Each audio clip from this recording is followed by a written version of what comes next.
Kas kuhjunud dokumentide ja mappide arv on üle pea kasvanud ja kapi sisu on nii hoomamatu, et ka kõige ebameeldivamad ülesanded tunduvad sinna sukeldumise kõrval ühtäkki toredad? Rahvusarhiivil on teile paar nippi, mis säästavad ruumi, aega ja raha. Kuigi organisatsioonidel on kohustus personali ja raamatupidamise dokumente lühiajaliselt säilitada, ei tähenda see, et tähtaja ületanud dokumente ei tohiks hävitada. Raamatupidamisega seotud paberimajandus võib moodustada üle veerandi aegunud dokumentidest. Seega tasub meeles pidada. Raamatupidamise dokumente võib hävitada 7 aasta möödudes, alates loomisele järgnevast kalendriaastast. Lihtsamalt öeldes, kui dokumendi vanus on 8 aastat või rohkem, võib sellega hüvasti jätta.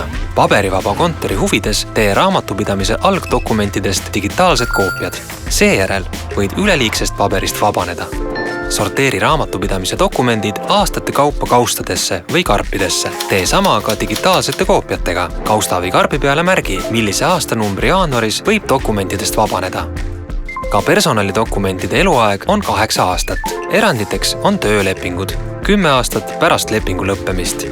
Tööõnnetuste, kutsehaiguste ja töökeskkonna riskianalüüsi dokumente säilita 55 aastat. Tööraamatud usalda Sotsiaalkindlustusameti kätte hoiule. Enne 1991. aastat suletud isikutoimikud toimeta Rahvusarhiivi. Ära ka liiga uljaks mine. Vanemate dokumentide hulgas võib leiduda olulist ja suure säilitusväärtusega materjali. Üksikasjaliku juhendi lühiajaliste dokumentide kohta leiad Rahvusarhiivi kodulehelt.